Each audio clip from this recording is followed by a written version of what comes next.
boxes. Well, it's good that we'll all will think out of the box today, so let's go ahead. There you go. Well, good. Well, so anyhow, and then at the age of 16, I moved from Indiana, rural Indiana, to Bangkok, Thailand. And my father was a specialist in Southeast Asian politics. And so part of the reason why I share this is I want to be very thoughtful about global, etiquette and intricacies. And so I'm hoping that some of my examples and ideas translate globally. I ask for understanding if by chance I make a mistake, because everybody's always learning. So let me move on to the next slide here. Let's see. Oops.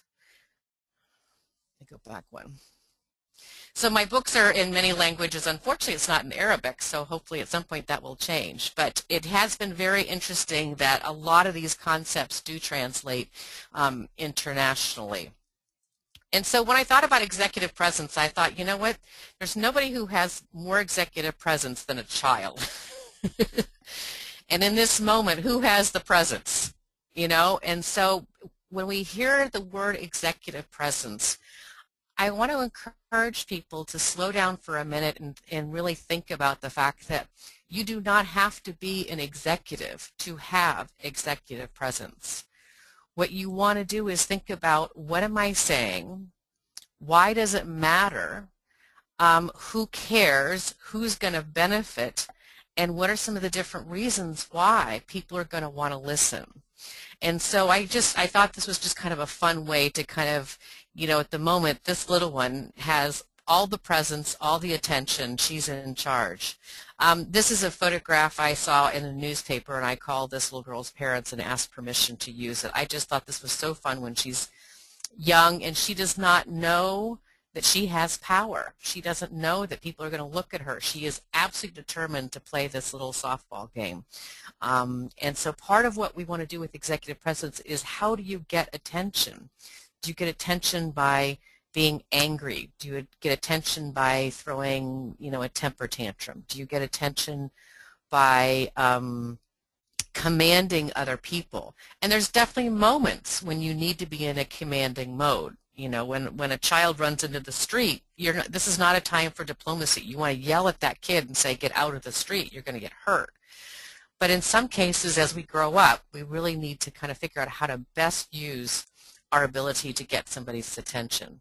Certainly right now, in the last few days, the world has focused so much on the passing of Nelson Mandela and his story. And I saw this morning on the news when I got up that 70 nationalities, including the Prince, is going to be over in South Africa to acknowledge this man's amazing life. And so part of what you want to do with all of this is say, what did he do? How did he do it? Certainly this was against all odds in many cases, but he was persistent, he was thoughtful, he took very care of his words, and he also understood that he had something to give. And so when you have executive presence, you realize you have information that other people are going to want. And it's really up to you to really see how can you find a way to make sure that other people are going to have a chance to listen and to hear what you're going to say.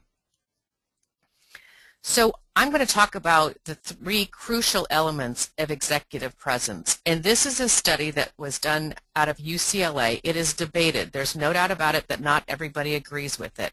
I'm not saying it's perfect, but I do think it merits some significant conversation, because when we think about how we communicate, we often think about our words. We put a lot of attention, we write. I've been doing a lot of writing and thinking about what I want to say to all of you over the last few days. And so I've been putting it together, I change it, I rearrange it, I put so much effort into all of that.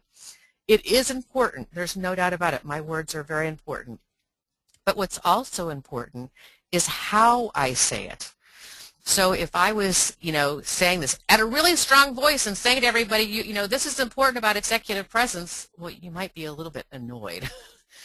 So you want to think about your voice and your tone.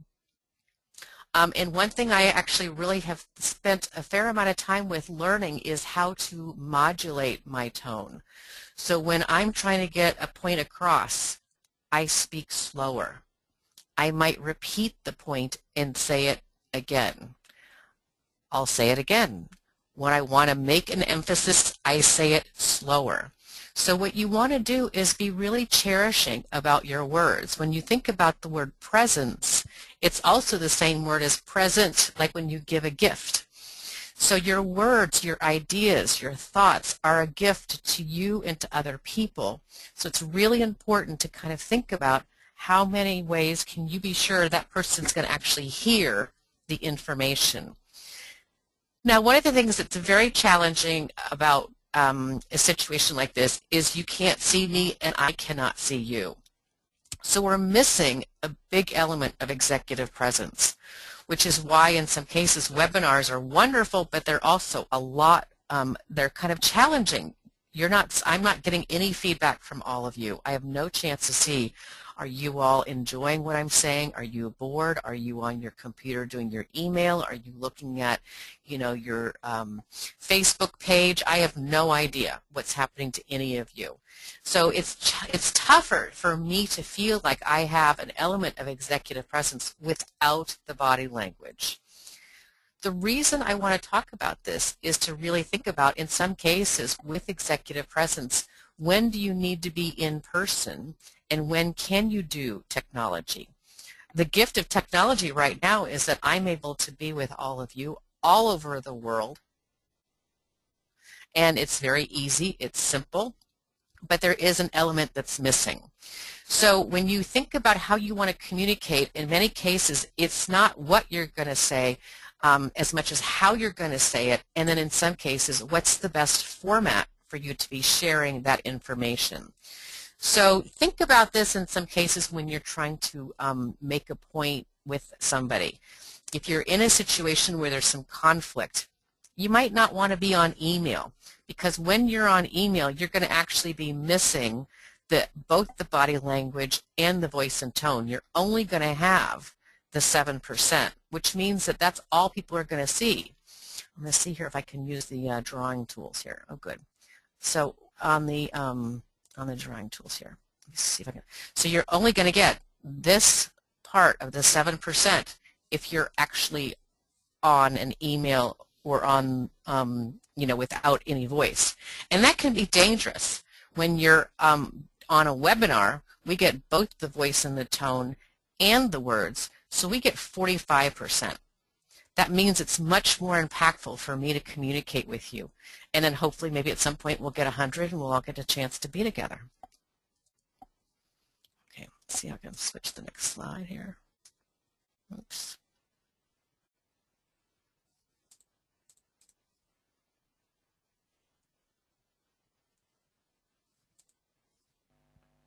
I think you might have to click back on the. Oh, there it goes. On the slide. Okay. Yeah. Go ahead. Yep. How do I get the?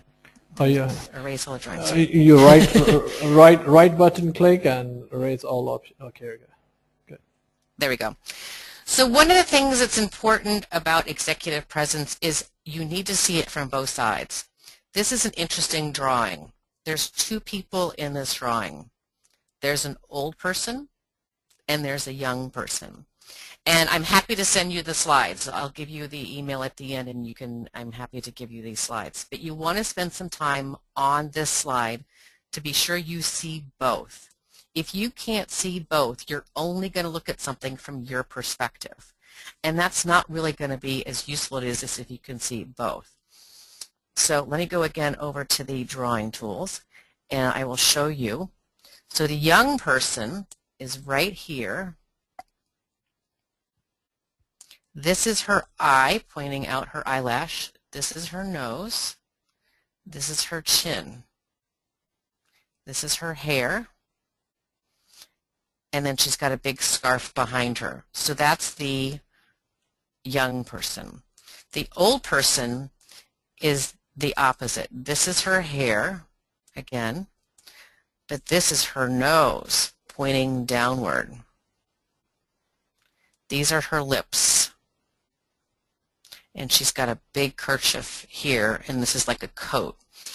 Again, spend some time and be sure you can see both people, because it's really important that you see both sides. You want to obviously see your own. We know our own. We know how important that is. But without being able to see the other person's side, we're going to come across as bossy. We're going to come across as demanding. And when you see both sides, you want to be able to articulate how both people are going to succeed if indeed indeed there's reasons for people to do what you've asked them to do. All right, let's see here. I need to get this. Okay. All right. So I happen to teach a class called Water Cooler Football. I am a huge American football fan, and I teach people how to understand American football. And part of the reason why is that we talk sports so much around the world. In some parts of the world, people talk about cricket. Sometimes it's soccer. Sometimes it's American football. Here in the United States, obviously, football is one of the big sports. Super Bowl is the biggest TV event in the world. And so when you look at this picture, you think about who has the executive presence in this picture. You might say it's the guy who's got his hands on the ball. And that's definitely part of it. He definitely has some presence. But the people to the right, the defensive team, they are getting ready to try and take that ball. And so what you're looking to do in this picture is sort of identify both sides again. There's two sides who are taking action. There's two sides who have a purpose. There's two sides that have a strategy. And so when you think about executive presence, again, thinking about both sides, and actually in some cases you think about, wow, it's the person who has the ball, but the other person actually in some cases is going to have a chance to take your ball, which may not always be what you want to have when you're working with other people. I mentioned that I did do this class called Water Cooler Football, and this is a picture where CBS News came and filmed. The woman on the right, the blonde, is the general counsel for Britain, for here in Boston. She's the consul general for Britain. And so she's speaking to a correspondent from CBS News. And I just thought this was an interesting collection because you're thinking about, so who has the presence at the moment? The guy with the camera has a lot of presence. And it was interesting to kind of be in the behind the scenes to see when all of this was being filmed, to see about how did the camera try and make themselves invisible. And they actually did a really, really amazing job. The guy with the headset with his back was doing the sound. And the guy with the yellow tie straight through the picture at the back, he was actually my co-presenter. He's the athletic director for a university here. So the two of us taught this class together. So part of what it was, you know, thinking about, again, you don't necessarily have to be the center of attention, but what's your purpose and how are you going to gain that moment? And in many cases, I think giving other people a sense of presence. Now the correspondent, the guy with the glasses in the middle, he's a TV reporter here in the United States, a guy named Bill Geist. He's got his arms crossed. So as you're walking, as you're looking at his body language, he's looking intently. He's looking like he's very curious. His body language is expressing that he's engaged into the conversation. Her body language is saying she's making a point. She's, you know, emphasizing something, explaining to him why she was wanting to learn football, and she was explaining that she realized when she moved here to Boston that sports was a big part of what people talked about, and she wanted to be able to be sure she could participate. This is the moment where I'm interviewing her at the halftime. And again, we had this situation of these boom mics and this camera and all these sorts of things moving around. But the whole idea for these folks was to be sure that we actually were able to give the audience a sense of the event. One way we talk about executive presence is when you go to a cocktail party, when you go to a convention, you work a room. And this is a concept that we all experience when we are at events. And I can do a whole talk about this at another time. I'm not going to go through this whole chart. But part of what I want you to encourage, think about is when you go into a situation like that, who has the executive presence? And the speaker has some presence. The people who are at the event have a presence. And so part of what it is that everybody has a reason for being there. In some cases, it's more obvious than others. But part of what you want to think about is, how can you have a presence when you go in there? One of the things I like to do is to be a speaker. If not, to have some executive presence, I like to introduce the speaker. Another thing I do, oddly enough, is I love to hand out the name badges because it lets me remember who people are and have a chance to talk with them and meet them on kind of the quick sort of hello. The organizers have executive presence because they're very much in charge. I went to a speaking engagement here in Boston last week, and it was the CEO for one of the big hotels in Las Vegas. And here he is at the podium, and he's talking and he's talking, and he kept using the word I.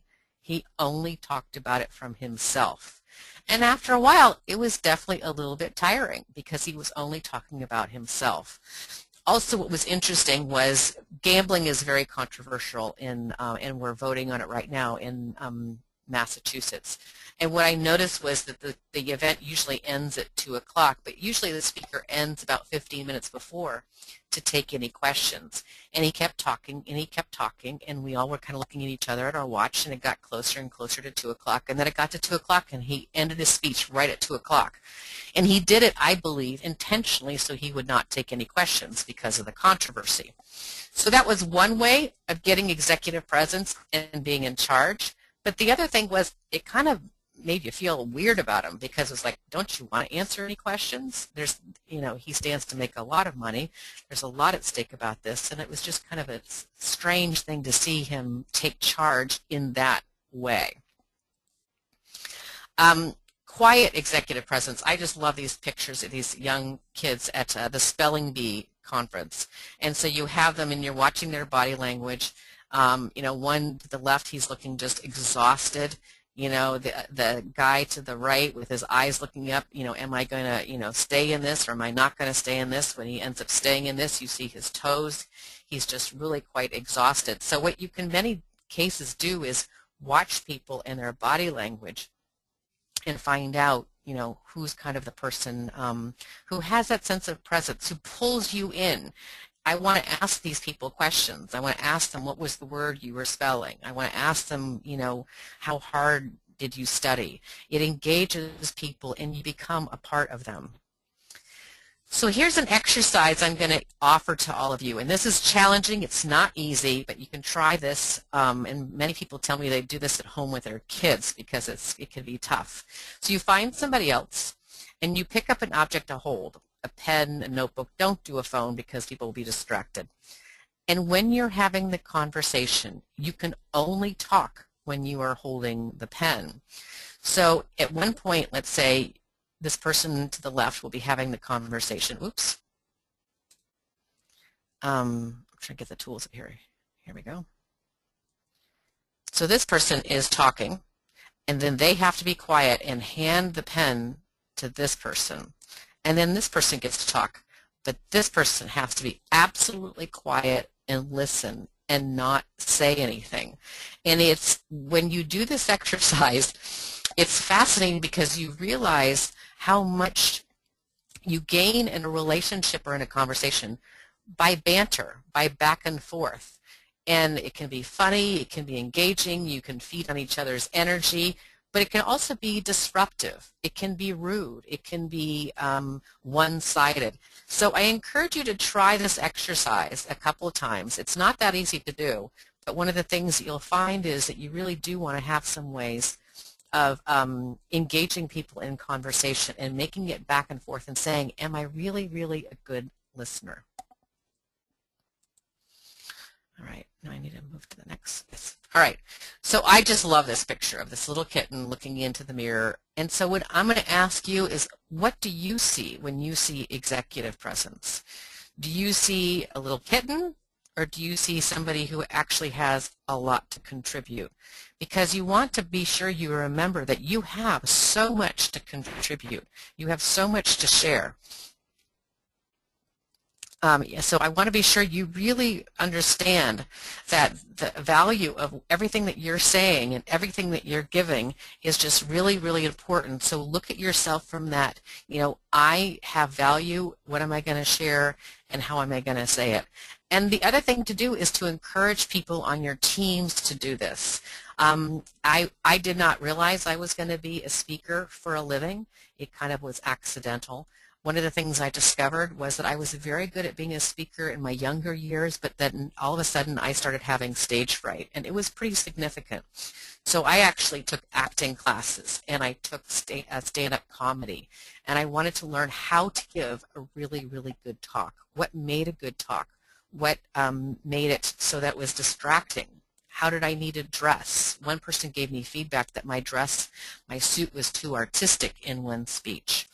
And so now I dress, if I'm speaking to bankers, I dress more in a suit that's banking. If I'm working with college students, I don't go to jeans, but I do something a little bit more casual.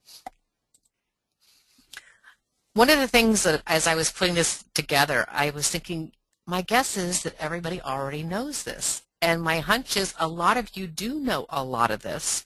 But I'm hoping that this session is going to give you some ways to kind of formulate it and have you pull it together with some exercises, some different ways that you can move it forward. So I think this is just, the first person to point this out to me, I thought that was so interesting, is there is a hidden arrow in the FedEx logo.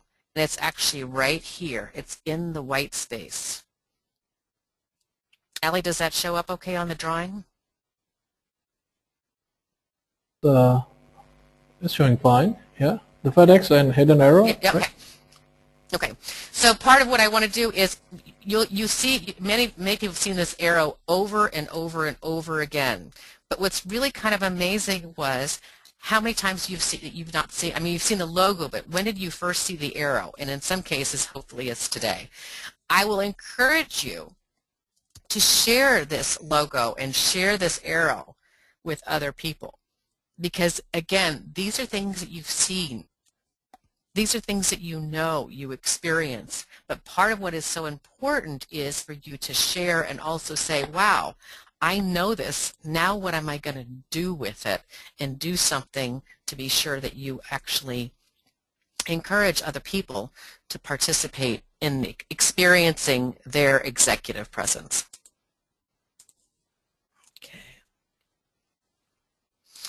So that's kind of my formal talk. I wanted to be sure we had plenty of time for questions. One thing that I find so often is that all of you have lots to say. This is the contact information. If anybody wants to send me an email, I'm happy to send you the slides if you want to sign up to receive information. But I want to hear from all of you and any questions that you have or any thoughts that you have. And Allie, can we open it up and have that?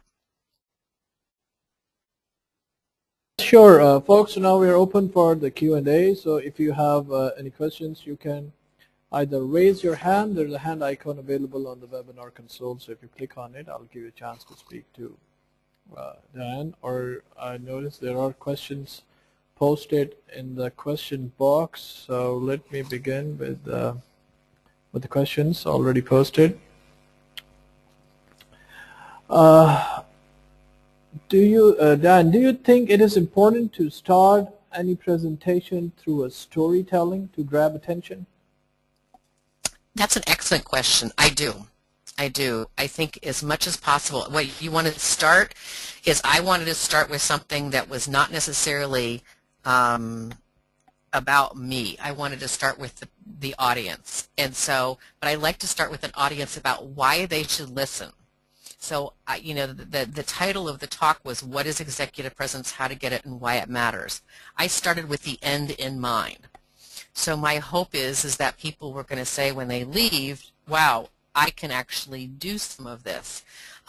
Storytelling is really important. And I took a class from a wonderful person who teaches people how to be a good speakers. And she said, in the beginning, you want to engage them as quickly as possible. You noted in my biography, I start my biography with, ever walked into a cocktail party and you wished you hadn't. Most people can relate to that. I help people figure out, how to do some of that. So part of what it is just really helping people realize that, how can you engage them in the conversation. Especially, I will tell you, as a speaker, I am often speaking to audiences. I'm going to be teaching at several law schools coming up. I'm not a lawyer. And so it's important for me to gain their respect and their trust very, very early. So what I usually do is I open up the conversation, I open up the talk about that. When I do interactive presentations, my biggest competitor when I'm a speaker is somebody's cell phone. So I've decided to not try and fight the cell phone. I actually have engaged the cell phone. So what I do is I say to people, I've kind of shifted this a little bit. So I will start out with, I get the introduction and I'll say, thank you so much, happy to be here. I'd like for you all to pull out your cell phones. And they're all thinking, wow, this is kind of weird because usually we're being told to put it away. And then I say, pull out your phone and open up and look at one or two of your favorite apps and share those apps with 2 or 3 people near you. Let's just take a minute to do that. And so everybody starts talking to each other. They start sharing apps. And then I ask them to, stop, and I say, what were some of the favorite apps? And I just go to a board and I write down the apps that people liked and shared. And I said, okay, you've already met one person at this event. You've met somebody and you've learned something. So you're almost kind of done. And we all kind of laugh. And they're like, yeah, you're kind of right. And so then I say, now would you please put your phones away? So that's kind of the process I use to gain the presence of the room and get their attention and acknowledge the fact that there's this competitor in their pocket. Great. Let me move to a caller who has raised a hand. Let me try to see. Brother Mahmoud Avan. Brother, can you introduce yourself and please ask the question? Yes, of course. Yeah, hi Diane. Hi. I thank you for the wonderful presentation. It was really nice to hear you out and beautiful ideas.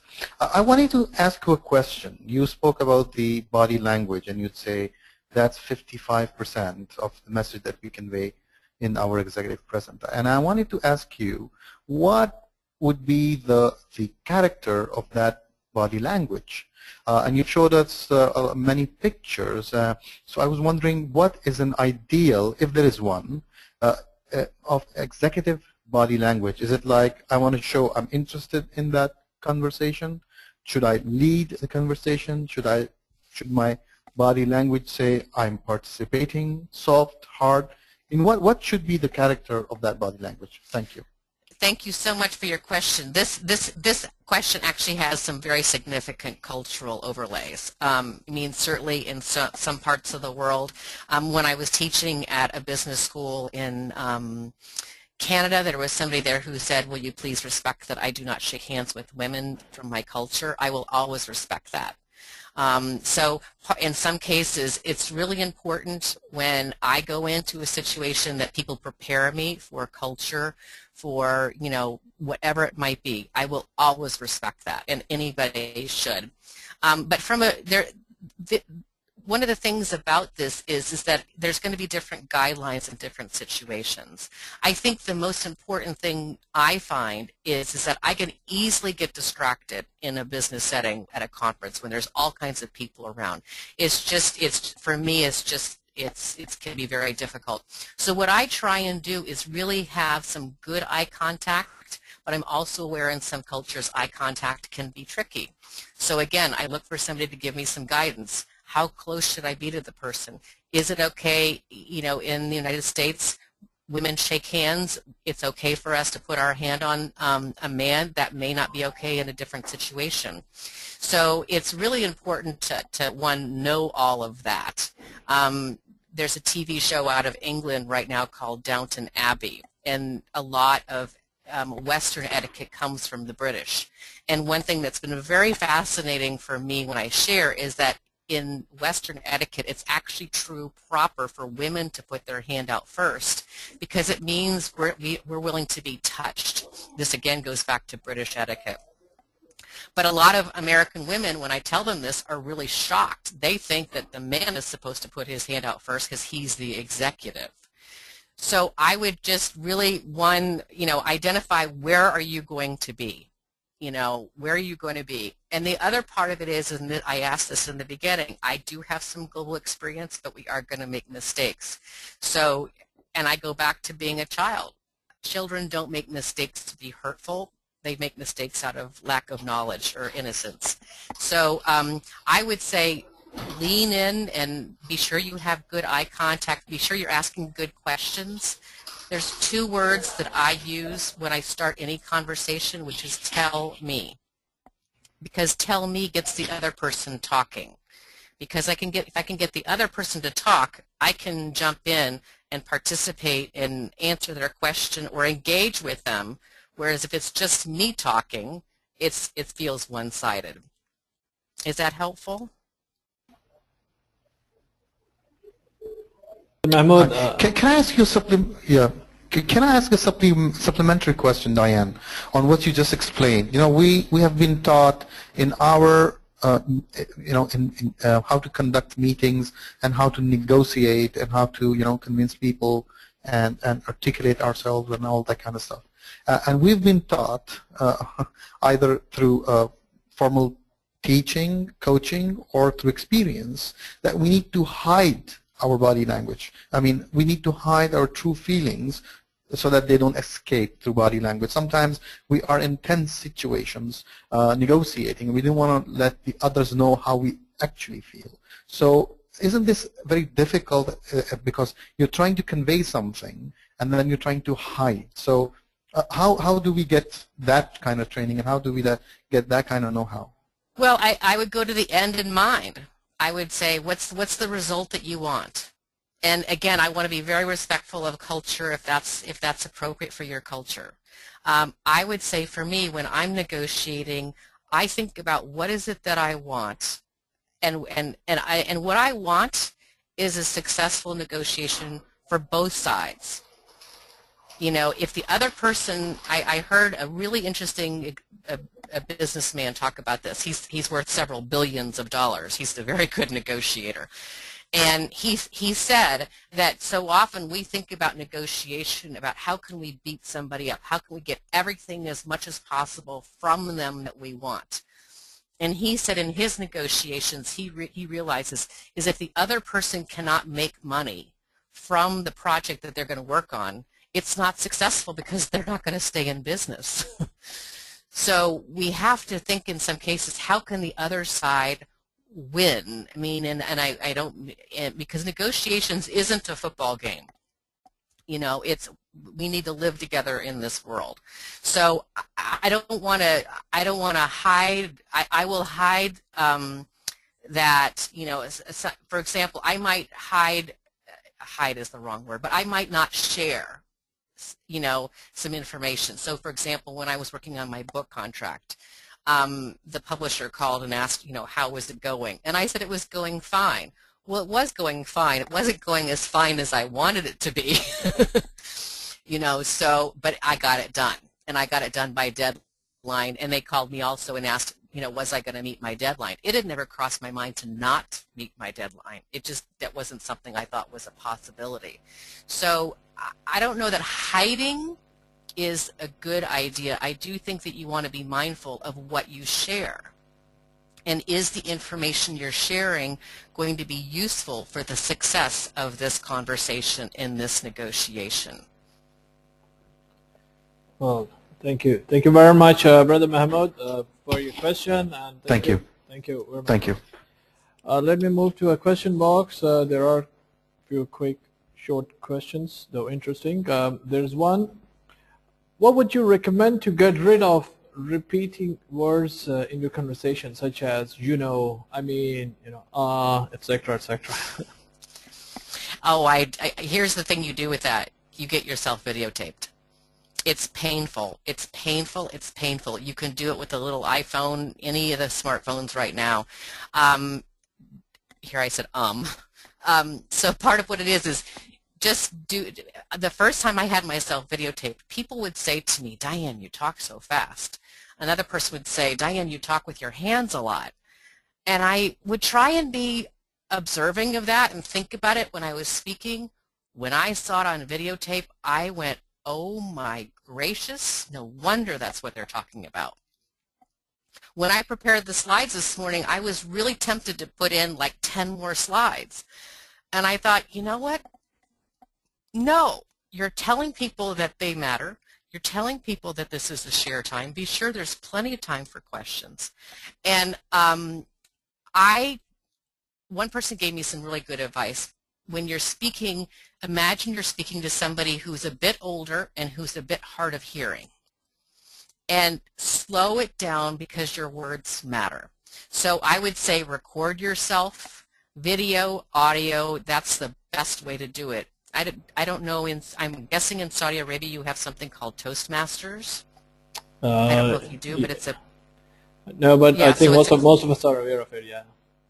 Yeah, so it's a place where you can go practice speeches. The downside, I think, of that is it's very inexpensive and affordable and easy, and it's a nice supportive group. The downside of it is it's a little bit mechanical.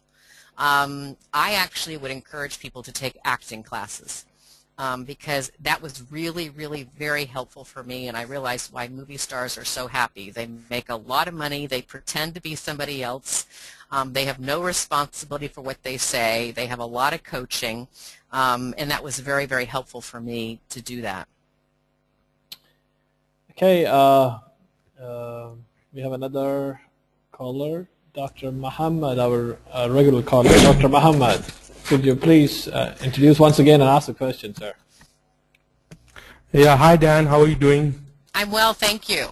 Yeah, my quick question, I'm a professor here. I'm teaching business education in Kingdom of Saudi Arabia, and I do have that the big gap between education and employability skills. We are graduating business students, but we are doing our duty, but I assume that I think they are not able to market themselves well in industries. So what you think, what kind of advice you can give me, especially for the networking sessions? Like, can we have some mock networking sessions in our college, something like that? If not the real ones, not the virtual ones, something like that. Do you have some insights on that? Yes, you should definitely do some mock sessions. The other thing, and I was going to spend a little bit of time on LinkedIn, but you want to definitely have people have an executive presence online. So, when Ali and I were speaking about doing this program, the first thing I did was I went to LinkedIn to see who he was and get some sense of all of that. But when you go into a face-to-face situation, this is very much, practice, practice, practice. The first time, you do anything, when, as a children, we forget what it was like to learn how to walk. It was not fun. It was painful. We kept falling, and in other situations, when you're learning to give a talk, that can be very difficult. When I first learned to drive a stick shift, that was awful. I mean, I'm stalling, and it was angst and that sort of stuff. But I knew I needed to know how to get around, and I was living in a rural place that was just my only option for transportation. So I would definitely encourage mock settings. I actually have something that is a little bit backwards, where I would encourage the students, and I would encourage you as a professor, to set up situations where the students are going to be less nervous. Try with each other first before you bring in any employers, or before you bring in anybody who's going to actually have any thoughts about that. And do some exercises. So a question I'm asked very frequently is, how do I get out of a conversation? I mean, you have somebody who's very nice, but they're talking to you, and they're hanging on and they're hanging on. How do you get rid of them? And, I say that really the thing is that they're trying to get rid of you too. No one knows how to do this politely. And again, this is more of an American perspective, so, take it for whatever it's worth. But I will often say, would you like to, join me and go, get a bite to eat? And then Okay. when we're around the food, I will say to two other people, do you two know each other? And I will introduce them to each other. Now, I'm also mindful that I may mispronounce their names, so I will ask them to say their own names. Right. And then I can turn my body language as somebody, else near me, and I can put, my hand out and introduce myself to them. Right. I always talk to people who are by themselves. It's a thoughtful thing to do. They're very painful. Senator Bill Bradley here in the United States tells the story about being in a restaurant, and he was a basketball player. He was very, senator, important guy, and he's at a restaurant one time, and he asked the waitress for some butter, and she said, sure, no problem, and she's continuing to pour coffee around the restaurant, and he says, I asked for some butter, and she says, yes, I know, and he said, do you know who I am? And she said, no, who are you? And he said, I'm a senator, I'm former basketball player, and she says, that's very nice. Do you know who I am? And he looked at her kind of startled, and he said, who are you? And she says, I'm the person with the butter. So, at that moment, she had executive presence, Right. So part of it is the practice. It really, it makes it so much more calm for the Right. students, and you're very gracious to be thinking about them. When I was teaching at the University of Michigan Business School, there was a young lady who said to me, I just can't stand this self-promotion. It just so is against my style. What can I do? And I had said, what problem do you solve? And she kind of didn't know how to answer the question. And so what the exercise we did in that moment was we got the other students to tell me about her. Right. And so I said, how would you just describe Susan? And so they all described it, and I said, okay, so you mean you can do all of this for a company or for an organization, but you don't want to tell me you can do it? You're going to solve a problem. Yes, you're going to get a job, and yes, you're going to get paid, but you're going to solve a problem. So again, really getting the students to think about that perspective. Right. Yeah, that's so wonderful, Diane. Like, I got some insights, and it really motivates me, like, how I can make them more marketable with the industry. Thank you so much for such a wonderful presentation. You're so and welcome. Thank you, Adi. Thank you, And Dr. thanks, Adi, Mahal. for giving me the opportunity. Thank you very much, Doctor, for always coming up with interesting questions. And let me move to another question in the question box.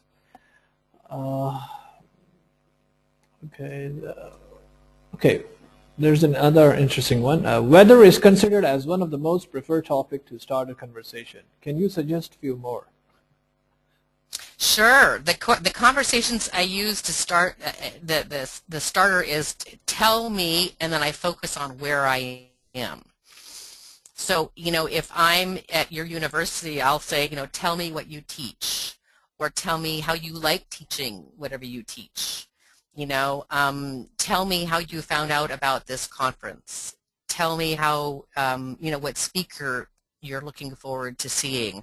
I stay focused at that. I mean, in some cases, I'll go to the food. Tell me what your, tell me how that, did that taste good? I sometimes have a sensitivity to hot foods, and so when I was teaching one time with a group of people from India, I needed to be mindful because I wasn't going to be able to talk if I ate something too spicy. So I will share with you is I usually eat ahead of time so I'm not distracted with the food, but I do nibble. So I focus on that. I think it's, tricky when you're looking at people's name tags and you're trying to decide, is this person important? Is this person worthwhile?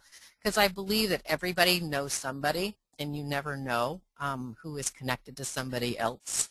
I think it's a big mistake that that people make in some cases when they bucket people. The chart I showed earlier was from the Museum of Science, and I had a reporter following me at that event to put together that chart, and I just focused on the Museum of Science in all my conversations at that event because it was something that we're sharing at that moment. In the United States, one thing that I hear a lot from people is how much they complain when people say, what do you do? but it is a question you're going to get asked over and over again. So you do want to have an answer for it. I think people feel a little offended sometimes when they say, you know, when someone says, "What do you do?" and they're trying to judge you. There's a professor at the University of Massachusetts who shared with me the story that he's a professor, he's a lawyer, he's a poet, and he also likes rebuilding houses. And so when somebody asked him the question, he was at a dinner party, he was kind of annoyed with the question because it just seemed like they were trying to size him up. And he said, "Oh, you know, I do a little bit of this and a little bit of that." And the person responded, "Oh, it's so hard to find a handyman," which is, you know, somebody you bring into your house to repair things these days. And, you know, he was appropriately taken back and somewhat insulted, and he also didn't know if they were saying that because he was black and he was African American. So, you know, you want to be careful about that, certainly, you know, but the easiest part of it to do is to be sure you kind of, and it changes wherever I am. I have different conversation starters. So, you know, if I'm at somebody's wedding, we'll focus on how do you know the wedding party. Right, another short one. Can you give us some ideas about having a good eye contact? Good eye, sorry? Eye contact. Eye contact, you were going in and out. Eye contact, yes. So I like to, you know, I like to be sure I have looked at someone's eyes and I've glanced at them. I don't want them to feel like I'm creepy or I'm weird. I don't want them to feel like, you know, it's inappropriate, you know, particularly in a gender situation where that could be misinterpreted. Now that I'm not 29, I'm a little bit older than 29, that's less of an issue, but when I was younger, I realized that some people could misinterpret, you know, eye contact. So you want to be very thoughtful about, you know, whatever that is culturally. But I think people feel like you're paying attention to them when you look at them in the eye. And certainly in the West, that is something that we think is important. And we feel that if you're looking at us in the eye, then there's a sense of trust, there's a sense of honesty, you know, and there's some of this goes back to, you know, the West of shooting people. Look at me straight in the eye before I shoot you. It's sort of a John Wayne perspective, but it kind of also means that you have courage to look at someone straight in the eye. When you're looking at them straight in the eye, you're not telling them a fib. You're willing to kind of have them see into your soul and see into your being. And I think that that's something important. But again, I want to be very thoughtful of cultural situations. How should we encounter a journalist who's being too difficult with hard questions?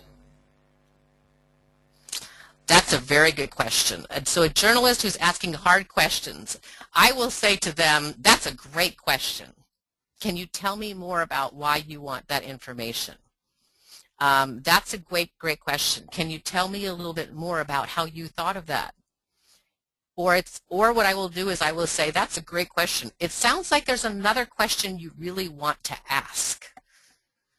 Now, I think it's really important that you are prepared for those difficult questions. And I have seen some people handle very difficult questions very, very well.